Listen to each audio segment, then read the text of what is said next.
코로나19 전국 신규 확진자 수가 또 역대 최다치를 기록했습니다. 대전과 충남에서도 대학 기숙사와 또 마스크 제조업체에서 집단 감염이 발생하면서 하루 새 50명 이상의 확진자가 나왔습니다. 자세한 소식 잠시 뒤 전해드리겠습니다. 검찰총장에 대한 사상 초유의 정직 처분 소식, 또 중소벤처기업부 이전 공청회를 하루 앞두고 바쁘게 돌아간 대전 정치권 소식도 준비했습니다. 12월 16일 수요일 7시 뉴스 시작합니다. 먼저 이 시각 주요 뉴스입니다. 코로나19 일일 확진자가 사흘 만에 또 1,000명을 넘어 역대 최다를 기록했습니다. 고령의 한 대학 기숙사에서는 베트남 유학생 20여 명이 집단 감염됐고 대전의 마스크 공장에서도 직원들이 잇따라 확진됐습니다. 법무부 검사징계위원회가 오늘 새벽 윤석열 검찰총장에게 정직 2개월의 징계를 내렸습니다. 징계 사유 6개 가운데 4개를 인정한 건데 검찰총장에 대한 징계는 헌정사상 처음입니다. 중소벤처기업부 이전 문제를 논의하는 공청회를 하루 앞두고 허태정 대전시장이 오늘 정세균 국무총리를 찾았습니다. 어떤 이야기가 오고 갔는지 또 중기부 이전 논의는 어떻게 진행될지 자세히 짚어봅니다. 김재철 동원그룹 명예회장이 앞으로 10년 동안 500억 원을 카이스트에 기부하기로 약속했습니다. 김 회장은 인공지능 분야 연구와 인재 양성에 돈을 써달라고 부탁했습니다. 어젯밤부터 오늘 사이 대전과 충남에서 50명이 넘는 코로나19 확진자가 발생했습니다. 특히 충남 보령의 한 대학에서는 베트남인 유학생 20명이 집단 감염돼 비상이 걸렸습니다. 대전에서도 마스크 제조업체 직원 7명이 한꺼번에 확진됐습니다. 취재기자 연결합니다. 백상현 기자, 자세한 소식 전해주시죠. 네, 이 보령에 있는 아주 자동차 대학교 기숙사에서 베트남인 유학생 20명이 코로나19에 집단 감염됐습니다.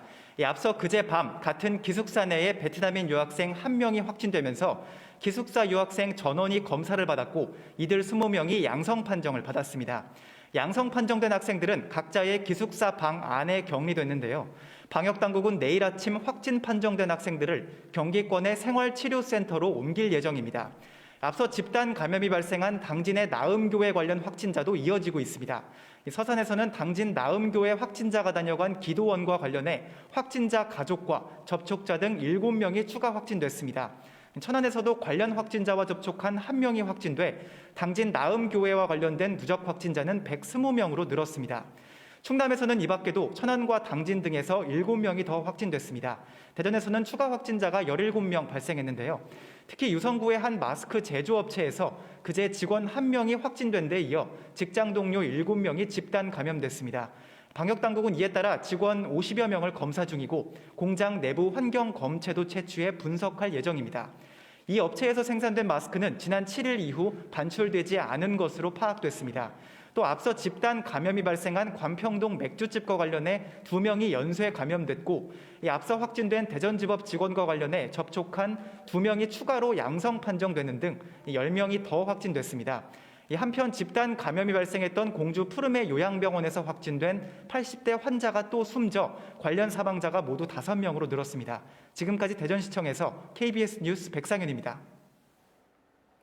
집단 감염이 발생한 지역 대학의 기숙사, 다른 나라 유학생들도 함께 모여 있는데 유독 베트남 학생들 사이에서만 확진자가 나왔습니다. 이번에도 밀폐된 실내 공간에 많은 사람이 모여 밀접 접촉을 한 것이 집단 감염의 원인으로 추정되고 있습니다. 유진환 기자입니다. 코로나19에 집단 감염된 베트남 유학생들이 생활한 대학 기숙사입니다. 이 기숙사 2층은 베트남 유학생 50명과 함께 우즈베키스탄과 태국 유학생 17명 등 67명이 생활하는 유학생 전용 공간입니다. 지난 14일 첫 확진자가 나온 뒤 유학생 모두를 검사했는데 베트남 유학생 사이에서만 20명의 확진자가 나왔습니다. 방역당국은 베트남 학생들이 별도의 밀폐된 공간에서 음식을 함께 만들어 먹었다는 것에 주목하고 있습니다. 이 과정에서 집단 감염된 것으로 추정하고 있습니다. 음식이 입맛에 안 맞는 학생들이 있어서 별도 건물의 지하 공간에 전용 조리 공간이 있습니다. 거의 베트남 학생들 전용 공간처럼 됐습니다. 지역사회 확산 우려도 커지고 있습니다. 확진 판정을 받은 베트남 학생 가운데 13명이 지난 주말 식당 등에서 아르바이트를 한 것으로 확인됐기 때문입니다. 방역당국은 이들 학생들의 동선과 접촉자 파악에 나선 한편 이 대학 학생과 교직원 700여 명에 대해 전수 검사를 진행하고 있습니다. 쪽에서 음성 양성으로 나오면 그것이 2차, 3차 감염이 되기 때문에 그런 부분을 좀 더 세심하게 챙기고. 집단 감염에다 지역사회 확산 우려까지 커지자 보령시는 사회적 거리 두기를 2.5단계로 강화했습니다. KBS 뉴스 유진환입니다. 전국적으로는 하루 신규 확진자가 1,000명을 넘어서며 환자 발생 이후 최다를 기록했습니다. 정부는 최후의 수단인 사회적 거리두기 3단계 격상을 검토하고 있다며 병상 확보를 최우선 과제로 삼고 있다고 밝혔습니다. 염기석 기자입니다.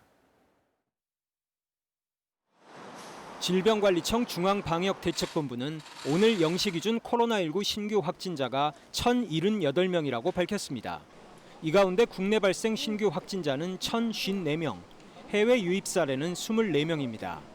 지역별 발생 사례를 보면 서울 373명, 경기 320명, 인천 64명 등 70% 이상이 수도권에 집중됐고 전북 75명, 부산 41명 등의 순이었습니다. 사망자는 12명 늘어 이틀 연속 두 자릿수를 유지했고 누적 사망자는 612명에 달했습니다. 위중증 환자는 21명 늘어 226명에 이릅니다. 고위험군인 60살 이상 확진자 수가 최근 일주일간 하루 평균 271명이 넘는 점도 우려를 더하고 있습니다. 정부는 가장 높은 단계인 사회적 거리두기 3단계 상향을 내부 검토하고 있다고 밝혔습니다.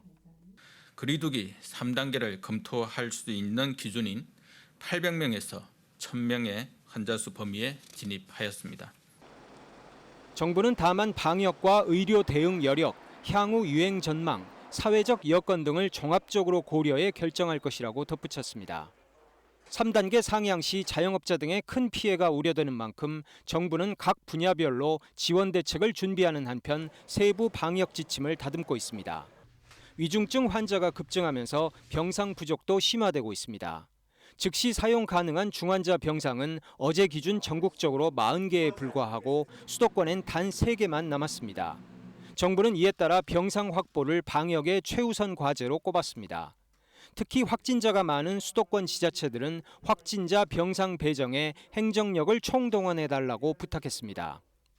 지자체와 협력하여 거의 실시간으로 병상 운용 상황을 점검하고 또 점검해 주십시오. 정부는 중증도가 상대적으로 낮거나 비교적 호전된 환자들은 준중환자 병상에 입원시켜 치료한다는 방침입니다. KBS 뉴스 염석입니다. 이렇게 코로나19 사태가 갈수록 심각해지면서 일선 보건소에선 의료 인력들의 필요가 나날이 커지고 있습니다. 이렇다 보니 치과 공중보건의까지 검사소에 배치되고 있고 행정 직원들도 하루 1,000통가량의 민원 전화를 상대하느라 마음의 병을 호소하고 있습니다. 방역 현장의 고충을 이몽열 기자가 취재했습니다. 영하권의 날씨에도 컨테이너로 만든 임시 선별 검사소에서 코로나19 검사가 한창입니다. 최근에는 접촉자와 의심 증상자 등이 수백 명씩 몰릴 때도 잦습니다. 또 학교 등과 같은 집단 감염이 우려될 경우 밤 9시까지 근무하는 날도 늘면서 세종시 보건소는 인력 보강을 위해 치과 공보의 3명까지 전격 투입하기로 했습니다. 전공의들이나 의대생 같은 어떤 민간인보다는 어느 정도 역량을 갖춘 치과의사 공보의가 더 우선적으로 검토되어야 한다고 생각을 하고, 간호사와 행정직원의 업무도 과중되고 있습니다. 확진자와 접촉자가 늘면서 동선도 기하급수적으로 늘어나 새벽까지 일할 때도 있습니다. 여기에 요양병원 출장 검사와 방역 물품 관리, 자가격리자 관리, 각종 평가서와 계획서 작성까지 하다 보면 전 직원이 달라붙어도 빠듯합니다. 특히 전문 경험도 없이 많게는 하루 1,000통 가까이 걸려오는 코로나19 민원 전화를 상대하다 보면 녹초가 되기 일쑤입니다. 귀에서 막 그 전화벨 소리가 울린다는 등 막 그런 직원들도 있었고, 어떤 직원들은 이제 뭐 그것 때문에 밤에 잠도 못 잔다고. 그나마 있던 코로나19 극복 희망 근로자들까지 최근 계약이 끝나면서 이번 겨울 코로나19 대유행에 대비한 인력 보강이 시급합니다. KBS 뉴스 이몽열입니다. 국군 대전병원이 오늘부터 감염병 전담병원으로 업무를 시작했습니다. 국방부는 코로나19로 인한 병상 부족 문제를 해결하기 위해 86병상을 갖춘 국군 대전병원을 감염병 전담병원으로 전환하고 일반 환자의 입원 치료를 시작한다고 밝혔습니다. 이에 따라 대전 지역 감염병 전담병원은 충남대병원과 대전보훈병원에 이어 국군 대전병원까지 총 3곳으로 늘었으며 모두 150여 개 병상이 코로나19 중등증 이상 환자들을 위해 사용될 전망입니다. 이렇게 코로나19 확산을 막기도 벅찬 상황인데 천안에선 고병원성 조류 인플루엔자까지 발생해 농가와 방역당국에 비상이 걸렸습니다. 가금류 농가들은 외부 출입을 차단한 채 방역에 골몰하고 있습니다. 이 소식은 서영준 기자가 취재했습니다. 고병원성 조류 인플루엔자가 발생한 농원엔 방역 초소가 설치되고 외부 출입이 통제되고 있습니다. 반경 10km 안에 140개 가금류 농가에는 이동 제한 조치가 내려졌습니다. 그러나 반경 3km 내 38개 농가의 가금류 62만 마리의 긴급 처분 문제는 아직 결정되지 않았습니다. 소규모 농원의 야외에서 사육 중인 거위에 발생한 것을 일반 가금류 농장과 같은 조건을 적용해 긴급 처분하는 건 옳지 않다며 천안시가 긴급 처분 대상에서 빼줄 것을 농림부에 건의했습니다.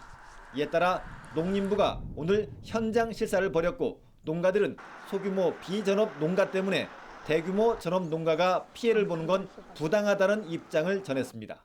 소규모 비전업 농가 때문에 전업농이 피해를 본다 그러면 이런 사례가 여러 군데 발생될 거거든요. 그러면 그때마다 다 묻을 것이냐. 이런 가운데 인근의 가금류 농가들도 비상입니다. 2년 9개월 만에 발생한 조류 인플루엔자 소식에 사람과 차량 출입을 통제하고 방역도 강화했지만 불안한 마음이 가시지 않습니다. 아무래도 이제 천안까지 지금 좀 오다 보니까 뭐 갈수록 더 불안해지고 좀 마음이 조금 매일같이 좀 불안하고 조급하네요. 천안시는 거점 지역에 추가로 초소를 설치하는 등 타 지역 확산을 막기 위한 방역에 총력을 기울이고 있습니다. 위험 지역은 저희가 이제 간이 진단 키트를 가지고 폐사 축에 대해서는 철저히 지금 매일매일 검사하도록 하고 있습니다. 코로나19 확산 속에 조류 인플루엔자까지 발생해 농가와 방역 당국의 어려움이 가중되고 있습니다. KBS 뉴스 서영준입니다. 네, 코로나19와 AI가 동시에 터진 충청남도 상황. 김용찬 충청남도 행정부지사 연결해서 좀 더 자세히 알아보겠습니다. 부지사님 나와 계십니까? 예, 안녕하세요. 예, 지금 충남에서만 일요일부터 오늘까지 나흘 동안 코로나19 확진자가 벌써 150명 가까이가 나왔습니다. 또 감염 지역도 다양하고요. 네. 거리두기 격상에도 불구하고 이 네. 확진자가 이렇게 계속 늘고 있는 이유 뭐라고 보십니까? 최근에 말씀하신 대로 우리 충남에서 확진자 수가 급증하고 있습니다. 최근 양상을 보면은 당진의 나음교회나 서산의 기도원 아니면 보령의 아주 자동차 대학 등과 같이 이 집단 감염의 형태로 이렇게 확산되고 있어서 확진자가 지금 급증이 되고 있는 것 같습니다. 이게 지금 이유가 뭘까요? 이렇게 계속 터지고 있는 이유가요? 거리두기 효과가 좀 없는 가장 건가요? 큰 문제는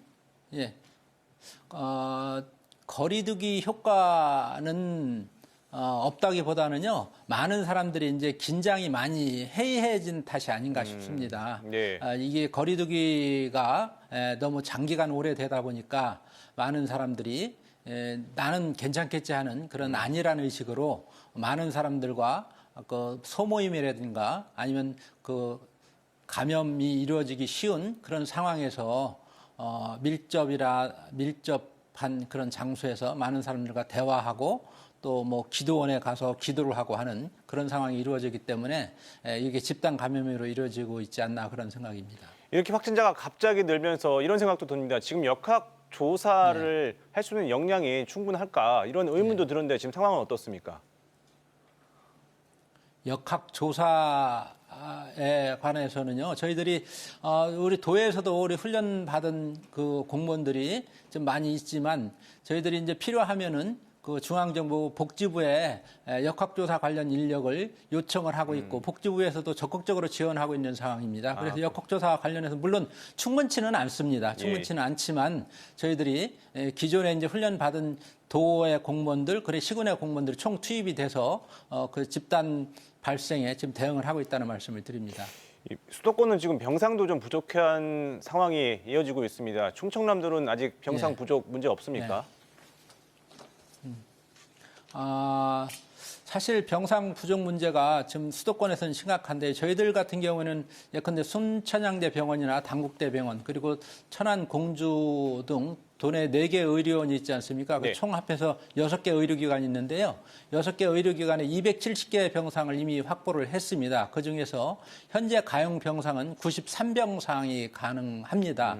그래도 혹시 저희들은 이 집단 감염이 좀 발생할 때, 추가적인 집단 감염이 발생할 때 대비해서 우리 홍성의료원을 또 25일까지 확보를 해서 총 96병상을 추가로 확보할 계획에 있다는 말씀을 드립니다. 알겠습니다.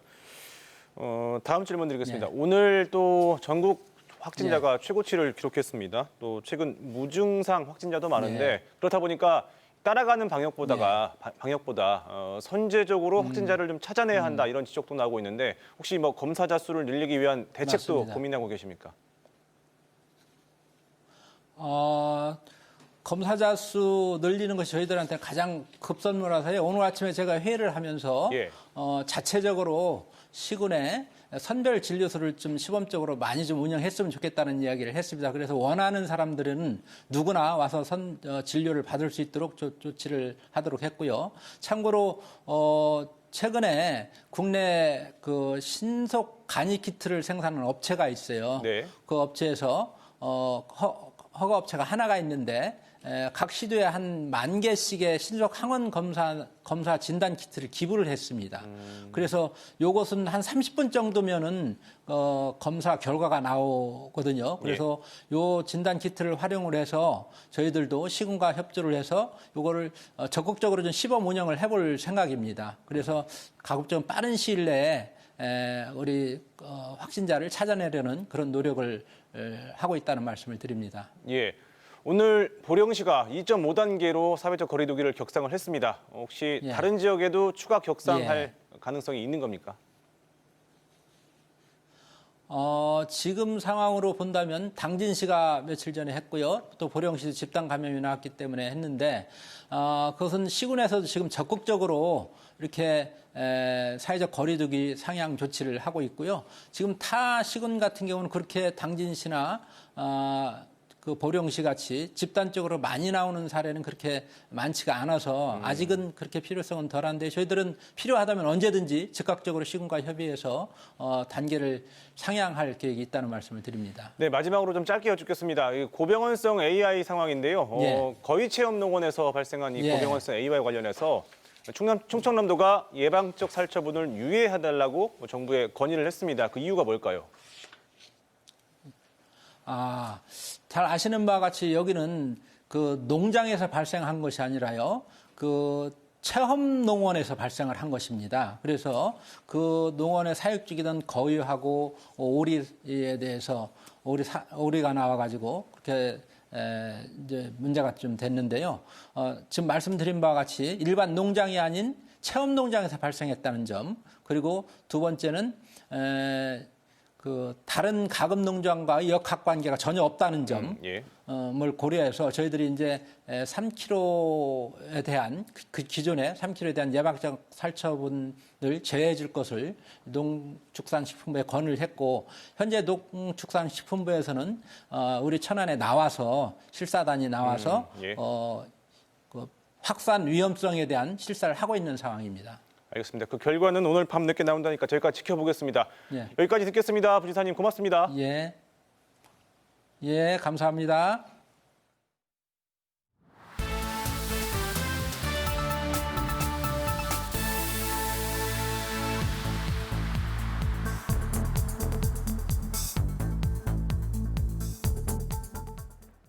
이 사상 초유의 검찰총장 징계가 현실화됐습니다. 법무부 검사징계위원회가 윤석열 검찰총장에 대해 정직 2개월을 의결했는데요. 징계위는 윤 총장에 대한 징계 청구 사유 6가지 중 4가지를 인정했습니다. 이재희 기자가 보도합니다. 법무부 검사징계위원회가 윤석열 검찰총장에 대해 정직 2개월의 중징계를 의결했습니다. 지난달 추 장관이 윤 총장에 대한 징계를 청구하며 제시했던 징계 사유는 모두 6개. 징계위원들은 이 가운데 이른바 판사 사찰 의혹과 채널A 사건 관련 감찰과 수사 방해, 정치적 중립에 관한 부적절한 언행 등 4개를 징계 사유로 인정했습니다. 반면 언론 사주와의 만남과 감찰 불응은 징계로 이어지기에 약하다며 불문 결정을 내렸습니다. 또 징계 사유 중 일부인 채널A 사건 감찰 관련 정보 유출과 한명숙 전 총리 사건 관련 감찰 방해 의혹 등은 무혐의로 판단했습니다. 징계위 측은 증거에 입각해 결정했다며 국민들이 만족하지 못하더라도 양해를 부탁한다고 전했습니다. 이번 징계위는 어제 오전 10시 반쯤 시작해 17시간 만인 오늘 새벽 4시쯤 끝났습니다. 증인 신문 뒤 밤 9시쯤 시작된 위원들의 토론과 의결 절차는 당초 예상됐던 종료 시각인 자정을 훌쩍 넘겼습니다. 정한중 징계위원장 직무 대리는 징계 수위를 둘러싼 의견이 해임부터 정직까지 다양해 징계 의결 조건인 과반까지 조율하는 데 시간이 오래 걸렸다고 설명했습니다. 추가 기일을 열지 않고 의결까지 한 배경에 대해선 코로나 사태 중 불미스러운 일을 오래 끄는 것은 도리가 아니라 판단했다고 설명했습니다. 윤 총장의 직무가 정지되면 대검은 조남관 차장검사가 권한 대행을 맡아 지휘하게 됩니다. KBS 뉴스 이재입니다. 네, 이번 징계 결정에 대해 여야는 상반된 비판을 내놨습니다. 민주당은 검찰개혁을 계속하겠다며 공수처 출범에 박차를 가하겠다고 밝힌 반면 보수 야권은 비상식적인 조치라며 대통령과 추미애 장관을 동시에 비판했습니다. 신지혜 기자입니다. 민주당은 검찰개혁 의지를 밝히며 공수처의 신속한 출범을 주장했습니다. 이낙연 대표는 징계위의 판단을 존중한다면서 현직 검찰총장 징계로 검찰 내부 과제가 크다는 것이 드러났다고 말했습니다. 검찰개혁을 왜 해야 하는지 더욱 분명해졌습니다. 우리는 검찰개혁을 지속할 것입니다. 김태년 원내대표는 무소불위의 검찰 통제를 위해 공수처 출범에 박차를 가해야 한다며 공수처장 후보 추천을 강조했습니다. 반면 국민의힘은 윤 총장 징계 결정이 법치를 파괴하는 폭거라고 주장했습니다. 김종인 비상대책위원장은 임명권자인 문 대통령이 윤 총장을 쫓아낼 수 있는데도 굳이 복잡한 절차를 거쳤다며 전혀 상식적이지 않다고 지적했습니다. 주호영 원내대표는 추미애 장관이 실체 없는 혐의로 윤 총장 징계를 밀어붙였다고 비난했습니다. 검찰총장의 징계는 공권력이라는 탈을 빌린 조직폭력배들의 사적 보복과 다를 바가 전혀 없습니다. 정의당은 윤 총장 징계 과정에서 감찰보고서 누락과 징계위원 구성 시비 등의 한계가 있었다면서 문 대통령이 이런 상황을 고려해 징계 처분 재가를 결정해야 한다고 논평했습니다. 이런 가운데 공수처장 후보 추천위원회가 모레 열릴 예정입니다. 야당 측 추천위원들은 회의 참석을 거부할지를 검토 중인데 개정 공수처법에 따라 야당 측이 거부권을 행사하거나 회의를 지연할 방법은 없습니다. KBS 뉴스 신지혜입니다. 대전에 있는 중소벤처기업부를 세종으로 이전하기 위한 공청회가 내일로 다가왔습니다. 허태정 대전시장이 정세균 국무총리를 급히 만나 중기부 이전 반대 의사를 전했는데요. 이 자리에서 정 총리는 올해 안에 대전 시민들이 납득할 수 있는 종합 대책을 마련하겠다고 말했습니다. 이정은 기자가 보도합니다. 공청회를 하루 앞두고 허태정 대전시장과 지역 국회의원들이 정세균 국무총리를 만났습니다. 허 시장 등은 중기부 이전을 반대하는 지역 여론을 전달했고 정 총리는 올해 안에 대전 시민들이 납득할 만한 대책을 내놓겠다고 답한 것으로 알려졌습니다. 중기부 이전 반대에 대한 대전 시민들의 입장을 명확히 전달했고요. 총리께서는 연내에 종합적인 대책을 세워서 공식석상에서 대책을 발표하겠다고. 하지만 이미 중기부 이전을 둘러싼 갈등이 3개월 넘게 이어진 상황에서 묵묵부답이던 정부가 어떤 대책을 내놓을지 미지수입니다. 이 때문에 허 시장과 지역 국회의원, 대전 지역 구청장들이 일제히 내일 아침 공청회장 앞에서 중기부 이전 절차 중단을 촉구하는 집회에 참석하기로 했습니다. 다만 사회적 거리두기 2단계에 따라 공청회 참가자를 대전시와 세종시 각각 30명씩으로 제한해 공청회를 물리적으로 막는 건 불가능한 상황입니다. 정부의 중기부 이전 방침이 확고한 만큼 공청회 이후 행정 절차는 속전속결로 이어질 가능성이 높습니다.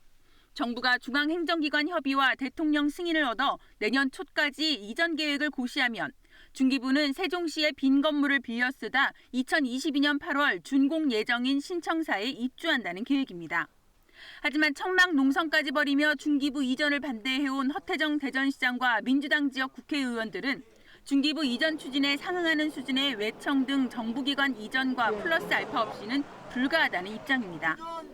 때문에 한 집이나 마찬가지인 정부와 대전시, 지역 여당 정치권이 어떻게 서로 갈등을 봉합하고 대전 시민들을 설득할 수 있는 해법을 내놓을지 주목됩니다. KBS 뉴스 이정은입니다. 네, 중기부 이전 문제에 대해서 취재 기자와 조금 더 이야기 나눠보겠습니다. 자, 이정은 기자, 드디어 내일 이제 공청회가 열립니다. 허태정 대전시장이 오늘 정세균 국무총리를 급히 만났는데 이 정 총리가 대전 시민들이 납득할 만한 대책을 내놓겠다라고 말했습니다. 어떻게 봅니까? 네, 공청회를 하루 앞둔 상황에서 급하게 총리를 만났기 때문에 뭐 아니면 도 아니겠느냐 관측이 있었는데 모도 도도 아니었습니다. 허태정 대전시장은 원래 중기부 이전을 위한 행정 절차를 중단하라는 비교적 강력한 입장이었는데 이번 만남에서는 대전 시민의 반대 의사를 전하는 수준으로 톤을 다운시켰고요. 정 총리도 올해 안에 대전 시민이 납득할 만한 대책을 내놓겠다고 말하며 민심을 달랬습니다. 세부적인 내용까지는 공개하지 않아 그 대책이라는 게 뭔지 알 수는 없는 상황이고요. 애초 내일 공청회를 보이콧한다는 얘기까지 나왔던 만큼 모종의 합의가 있었던 건 아닐까 추측만 가능한 상황입니다. 오늘 오전 민주당 대전시당도 내일 공청회 직전에 대전시장과 지역 국회의원 또 대전 지역 구청장 등이 참석하는 항의 집회를 예고했다. 총리와의 면담 소식이 전해지자 급히 취소했었는데요. 면담 직후 총리가 대책을 내놓겠다고는 했지만 어떤 대책이 나올지는 두고 보겠다면서도 내일 항의 집회는 예정대로 진행하기로 했습니다. 예, 중기부 이전과 관련해서는 그동안 혁신도시와 맞바꾼 것이다. 이른바 빅딜설도 나왔고요. 또 중기부를 붙들기에는 대전시의 정치력이 부족한 것이 아니냐라는 이야기도 많았잖아요. 네, 사실 문제는 중기부 이전 그 자체가 아니라 중기부 이전 논의에서 대전시의 위치였습니다. 중기부 이전 논의에서 대전 패싱이 도를 넘었다는 지적이 꾸준히 제기돼 왔는데요. 2017년 청에서 부로 승격된 뒤 중기부가 정부 부처가 모여있는 세종시로 갈 것이라는 소문은 끊이지 않았습니다. 그러다 지난 10월 중기부가 행안부에 이전 의향서를 제출하면서 논란이 본격화됐는데 이때 허태정 대전시장이 즉각 강력한 유감을 표시했지만 정부는 이렇다 할 입장이 없었습니다. 일각에선 정부가 대전의 혁신도시를 지정해주고 중기부를 가져간 것 아니냐는 이른바 빅딜설이 제기되기도 했는데 이렇게 여론이 악화되자 허 시장이 지난달에도 정세균 총리를 찾아갔거든요. 당시 정부 방침을 따라달라는 말만 했을 뿐 이렇다 할 대책이 나오지 않자 바로 민주당 대전시장과 대전 지역 시민단체가 행안부 앞에서 천막을 치고 농성에 들어갔습니다. 하지만 행안부가 이 농성 첫날 공청회 일정을 또 깜짝 발표하면서 대전시는 체면을 구기게 됐습니다. 엄동설 안에 보름 넘게 천막 농성을 했지만 이렇다 할 얘기가 없자 오늘 다시 총리를 찾아간 건데요. 총리의 대책 발언이 있긴 했지만 한편으론 중기부 이전 계획을 재확인한 셈이라 그간 대전시의 반대에도 정부 방침엔 변화가 없었다. 이렇게 정리할 수도 있습니다. 이제 궁금한 것이 이제 중기부 이전을 추진하는 정부 여당이나 또 반대하는 지역의 단체장과 의원들 모두 같은 민주당 소속입니다. 또 이전 대상 지역의 세종시도 마찬가지고요. 그런데 정책 진행이 왜 이렇게 매끄럽지 못한 겁니까? 네, 지역의 이해관계가 얽혀있는 문제이기도 하지만 또 그만큼 사전 조율이 안 됐다는 뜻이기도 하겠죠. 이 때문에 허 시장은 그동안 대전 시민의 아쉬움을 달랠 대책이 있다면 중기부 이전을 고려해볼 수도 있다 이런 유화적인 태도를 보이기도 했습니다. 지역사회에서도 중기부 이전의 대안으로 서울에 남아있는 청단위 기관들이 대전 청사로 오거나 또 혁신도시로 지정된 대전에 공공기관을 배분할 때 인센티브를 제공하는 방안 등이 대안으로 제시되지 않을까 내심 기대하는 목소리도 있었고요. 예. 오늘 총리를 찾아간 것도 이런 부분에 대한 언급을 기대한 측면이 큽니다. 대전시나 지역 정치권으로서도 이 정부의 중기부 이전 방침이 확고하다면 대전 시민들을 설득할 출구 전략이 필요했던 것으로 보입니다. 중기부 이전의 또 다른 축인 세종시는 별다른 입장 표명 없이 일단 사태를 관망하고 있습니다. 섣불리 나섰다 지역의 갈등을 유발한다는 이런 지적을 받을 수 있기 때문인데요. 예. 이춘희 세종시장이 딱 한 차례 허 시장과 함께한 자리에서 행정수도 이전을 위해서 이전 취지에 따라서 행정수도 완성 취지에 따라서 중기부를 세종으로 이전하는 게 맞다고 말한 게 처음이자 마지막 발언이었습니다. 자, 그럼 마지막으로 중기부 이전 절차 앞으로 어떻게 진행될까요? 일단 예정대로 내일 오전 10시부터 정부 세종청사에서 공청회가 열립니다. 사회적 거리두기 2단계 상황을 고려해 참석자가 100명 미만으로 제한됐는데요. 토론자와 관련자를 제외하고 대전에서 30명, 세종에서 30명이 사전 신청 절차를 거쳐 공청회에 참가할 예정입니다.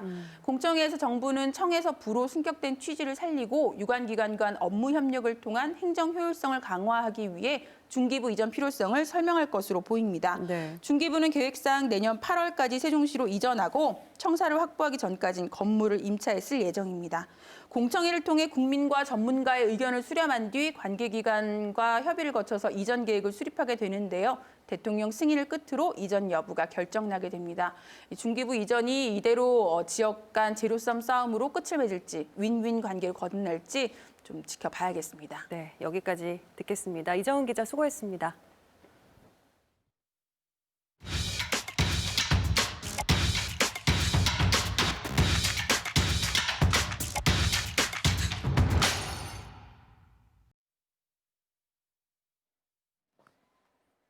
다음 소식입니다.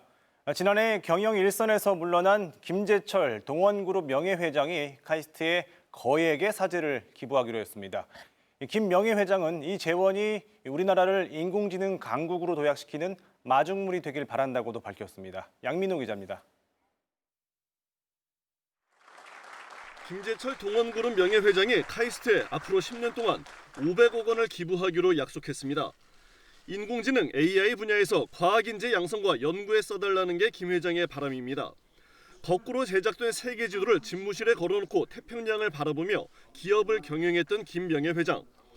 원로 기업인은 이제 데이터라는 새로운 바다에서 인공지능 융복합 기술을 통해 카이스트가 신대륙을 개척해줄 것을 기대하고 있습니다.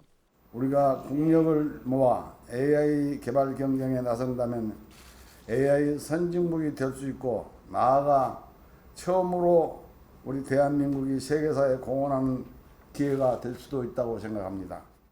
카이스트는 기부자의 뜻을 살려 지난해 개원한 AI 대학원을 김재철 AI 대학원으로 이름 지었습니다. 또 현재 13명인 AI 대학원의 전임 교원을 오는 2030년까지 40명으로 확충하고 기부금 전액을 AI 연구 분야에 투자할 예정입니다. 우리나라를 4차 산업혁명 시대의 선도국으로 견인하고 인류의 번영과 발전에 기여하며 존재 가치를 드러내는 출발점이라고 생각을 합니다. 카이스트에는 올해만 1,474억 원의 발전기금 약정이 이루어지는 등 과학기술의 인재 육성을 바라는 뜻깊은 기부가 이어지고 있습니다. KBS 뉴스 양민호입니다. 허태정 대전시장이 내년은 첨단 미래도시 대전이 대한민국 혁신 성장을 선도하는 중심도시로 도약하는 해가 될 것이라고 밝혔습니다. 허 시장은 오늘 시정 결상 브리핑을 통해 충청권 메가시티 구축을 시작으로 대전이 중부권 메갈로폴리스의 거점으로서 국가 균형 발전을 주도해 나가겠다고 강조했습니다. 또 대덕 연구개발특구 일대에 디지털 융복합 산업단지를 조성하고 2030년까지 탄소 배출량 30% 감축을 목표로 기후변화에 대응하기 위한 범시민위원회도 발족하기로 했습니다. 한편 올해의 성과로는 혁신도시 지정과 지역 인재 채용 의무화, 대전의료원 건립 예타 면제, 2호선 트램 기본계획 승인, 온통대전 발행, 대전 역세권 개발 사업 시행사 선정 등을 꼽았습니다. 정부의 고강도 부동산 규제 정책에도 불구하고 대전과 세종시의 매매 심리 지수는 상승하고 있습니다.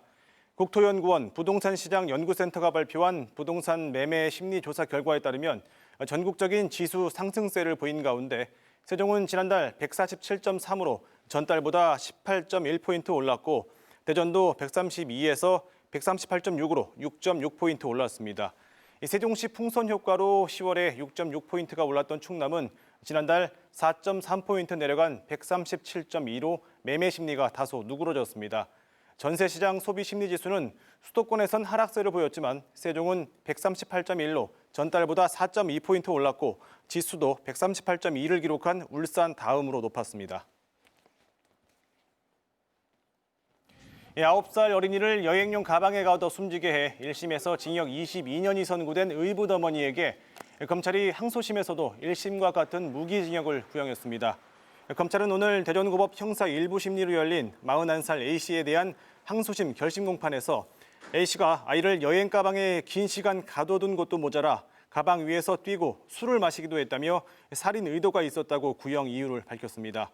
이에 대해 A씨 변호인 측은 아이가 가방 안에서 소변을 봤다는 등의 이야기를 피고인에게 하면서 사건이 벌어진 점이 있다고 항변했습니다. 이 사건의 항소심 선고 공판은 다음 달 29일 열릴 예정입니다. 천안시는 오늘 단국대 병원과 순천향대 천안병원, 천안충무병원, 천안의료원 등 대형 병원 4곳과 업무 협약을 맺고 아동학대 대응과 피해 아동 보호에 함께 나서기로 했습니다. 천안시는 앞서 2차례에 걸쳐 경찰과 소방, 교육청 등의 공공기관, 그리고 15개 민간 기관들과도 협약을 맺는 등 어린이 가방 학대 사망 사건을 계기로 아동학대 예방과 피해 아동 보호를 위한 사회 안전망을 구축하고 있습니다.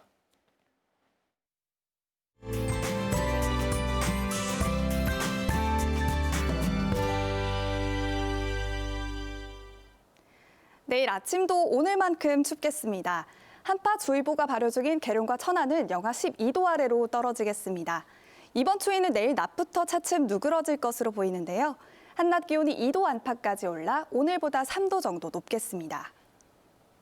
내일 충남 서해안 지역은 구름 많겠고 그 밖의 지역은 대체로 맑겠습니다. 차고 건조한 바람이 불면서 대기가 건조해지니까요. 화재 사고 예방과 호흡기 관리에 신경 써주시기 바랍니다. 다음은 자세한 지역별 내일 날씨입니다.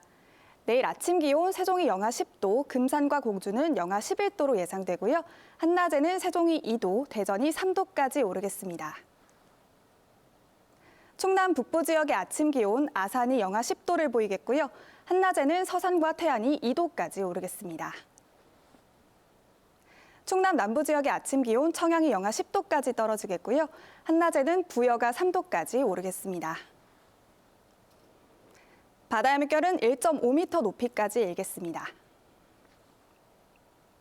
모레는 대체로 흐린 가운데 충남 북부 지역에는 새벽부터 아침 사이 눈이 날리는 곳이 있겠고요. 주말에는 다시 대전의 아침 기온이 영하 8도까지 떨어지면서 한파가 기승을 부리겠습니다.